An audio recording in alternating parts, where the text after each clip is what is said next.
Heureux de vous retrouver pour vous informer à la une de cette édition. Les nouvelles salles de classe sont en construction à l'Institut d'application de l'ISP Bunia. Objectif, augmenter la capacité d'accueil des élèves et améliorer les conditions d'apprentissage. Reportage à suivre. Et puis, projet de loi de finances 2025, la première ministre Judith Suminwa a convaincu les députés nationaux. Le texte a été déclaré recevable après débat avec un budget de plus de 49 000 milliards de francs congolais. Cette initiative vise à améliorer les services publics et promouvoir un développement durable en RDC. Nous parlerons également de la lutte contre le paludisme en RDC. Le gouvernement entame une phase décisive avec l'intégration des premiers vaccins pour endiguer ce fléau. 9,5 millions de doses ont été mobilisées pour la période 2024-2025.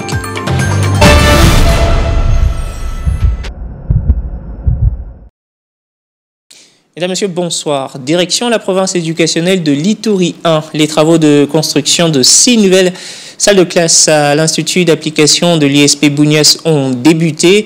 Objectif, augmenter la capacité d'accueil des élèves et améliorer les conditions d'apprentissage dans cet établissement scolaire. Correspondance de Joseph Kandolé.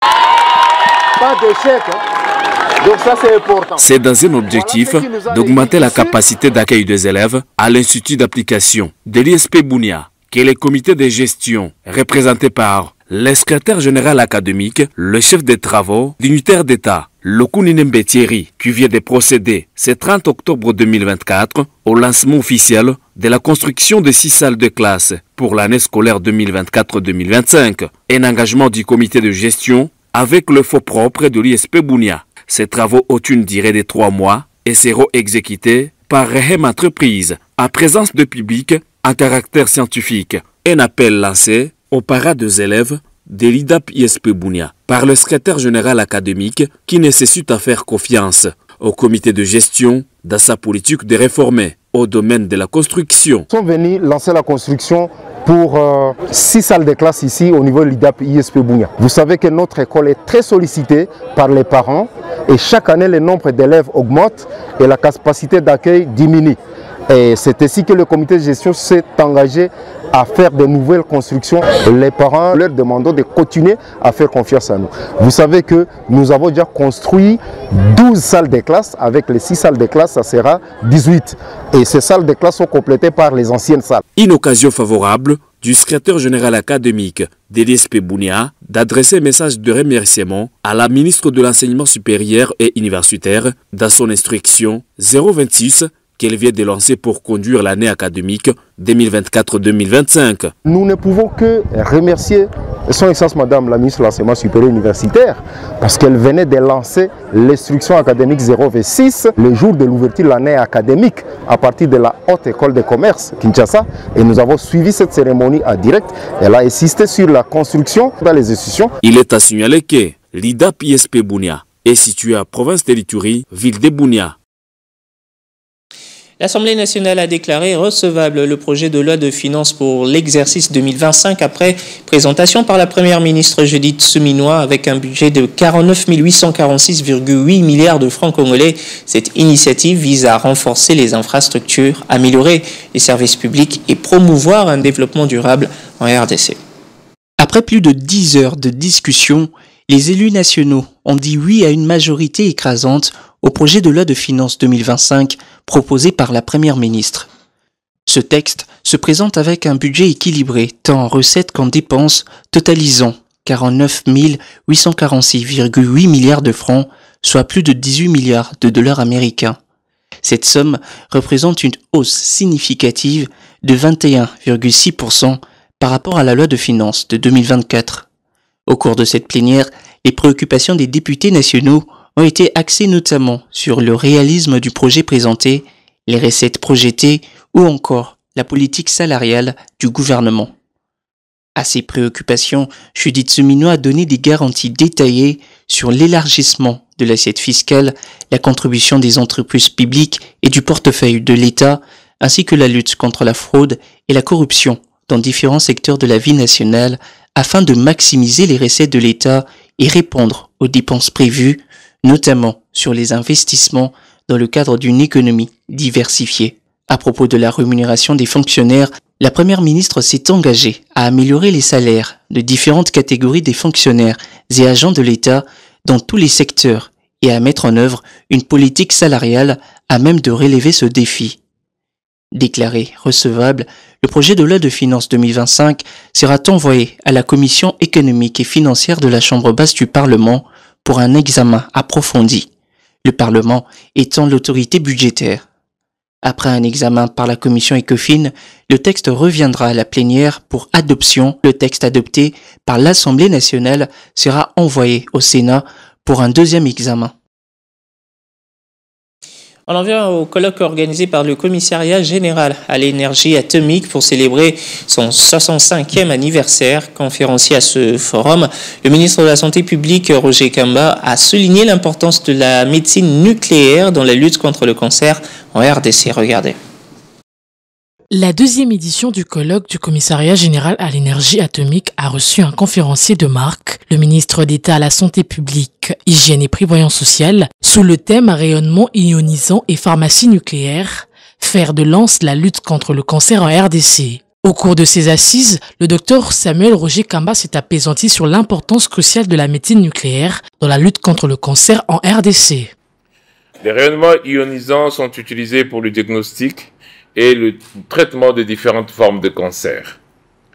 La médecine nucléaire permet de procédures qui sont souvent moins invasives et souvent beaucoup plus précises. Grâce à ces technologies, il est désormais possible de détecter les cancers à un stade très précoce, ce qui augmente considérablement les chances de guérison. La pharmacie nucléaire en RDC a vu des avancées significatives dans ces dernières années. Une vision qui s'inscrit dans la démarche du président Félix Tshisekedi de rencontrer les infrastructures nécessaires pour étendre l'accès à la pharmacie nucléaire. Cette activité d'aujourd'hui est la preuve de l'engagement ferme de notre gouvernement sous la vision éclairée de son Excellence M.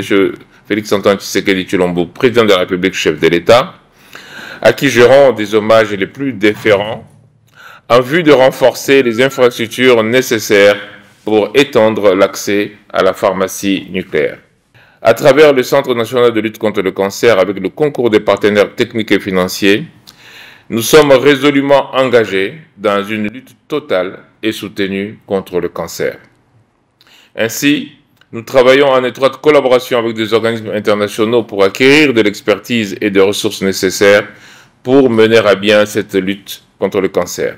Pour la réussite de cette politique, le ministre Kamba a rappelé l'importance de la formation continue des professionnels de santé afin de les préparer aux avancées technologiques et a lancé un appel à tous les acteurs impliqués pour unir leurs efforts dans cette noble cause. Et puis lutte contre le paludisme, la RDC intègre le vaccin pour endiguer ce fléau, une avancée majeure pour le pays qui est plus touché par cette maladie au monde. Avec l'appui de ses partenaires techniques et financiers, la RDC a déjà mobilisé près de 9,5 millions de doses pour la période 2024-2025. C'est une étape historique dans la lutte contre le paludisme en RDC. Les premières doses de vaccins contre cette maladie ont été administrées au Congo central.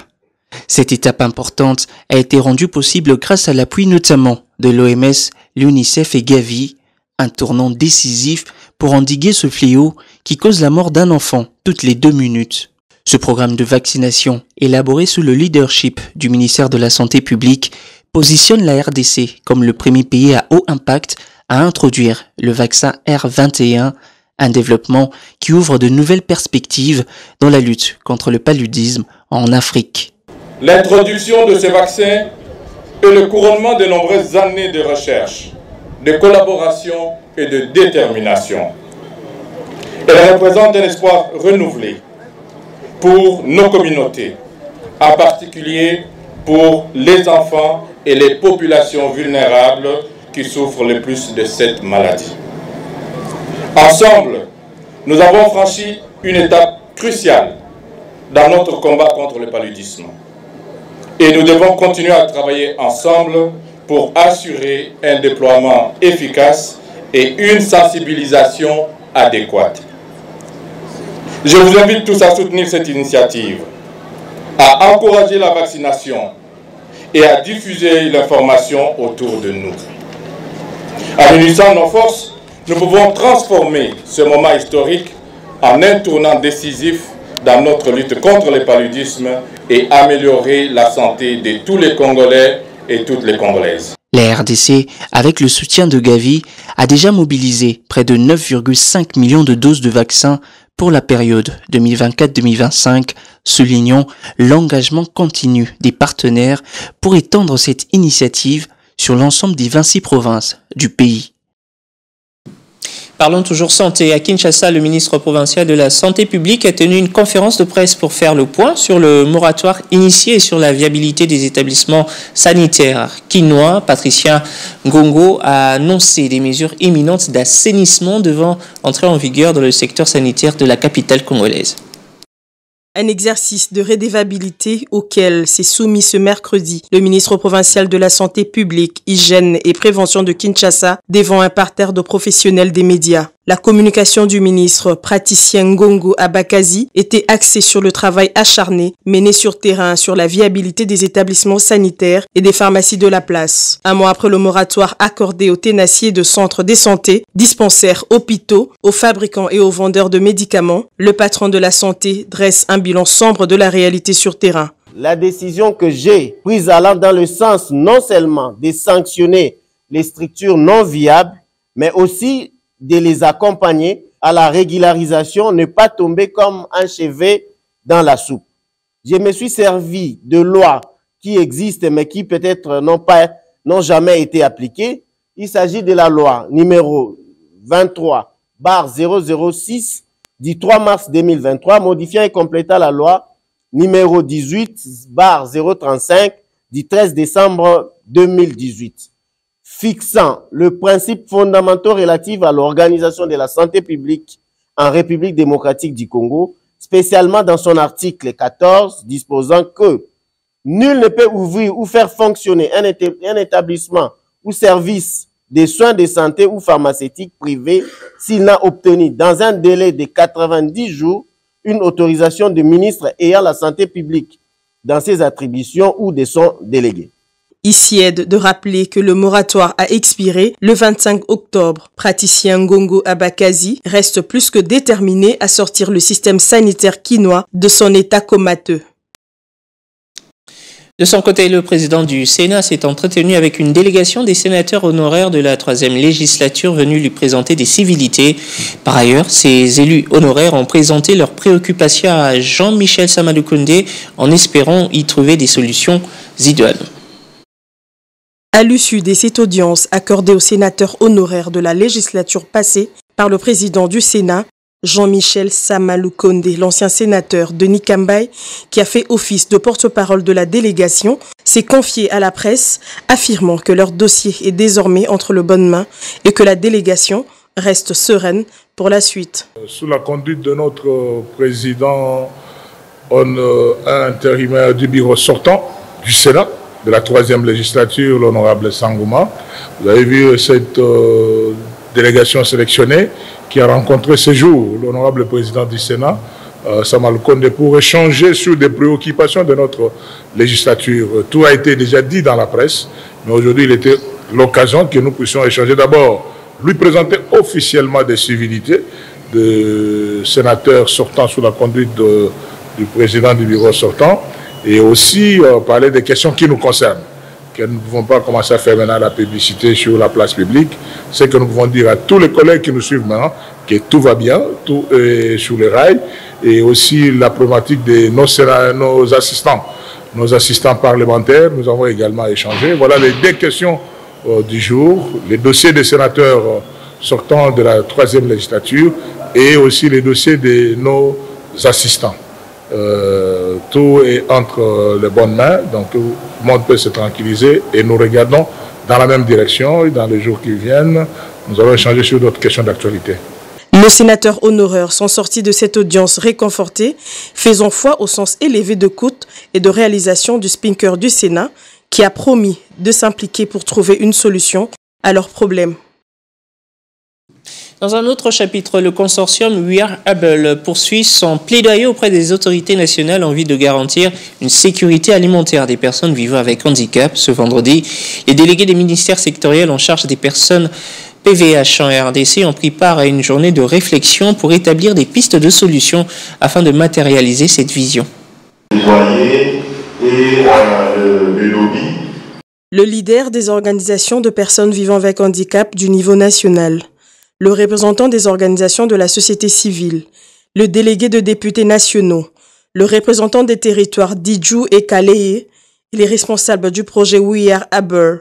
Voilà, les autant de personnalités qui ont participé à cette journée de réflexion sur comment mettre en place un réseautage capable de mener un plaidoyer en vue d'atteindre la sécurité alimentaire des personnes vivant avec handicap, non seulement des territoires où le projet est exécuté, mais aussi dans les pays tout entiers. Il est très évident qu'au niveau du site Kivu, on a déjà fait plusieurs actions et que des activités avec les organisations des personnes avec une situation de handicap, les actions avec les organisations de la société civile et la partie étatique, on a déjà fait beaucoup d'activités qui ont déjà des effets positifs au niveau de la province.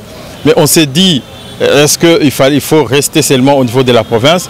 Il a fallu échelonner aussi les activités au niveau national. Fort de résultats atteints dans les 24 villages de territoire d'Idjou et Calais, le coordonnateur national de FENAFACO, qui représente Africa Stability Forum au sein du consortium, des bons résultats sont attendus. Nous avons pensé organiser aussi un atelier de réflexion avec les autres organisations de personnes vivant avec handicap représentatives qui ne sont pas membres de la FENAFACO, et aussi les acteurs humanitaires ainsi que les organisations de la société civile qui travaillent au niveau national pour pouvoir réfléchir sur une stratégie commune que nous pouvons mettre ensemble pour bien faire les plaidoyers et bien faire aussi les lobbying, surtout sur la question de la sécurité alimentaire inclusive qui concerne les personnes vivant avec handicap. Il est à noter que le projet We Are Able, qui a une durée de 5 ans, va se clôturer en 2025. Et cette année sera consacrée à un fort lobbying auprès des autorités du niveau national pour atteindre des résultats escomptés.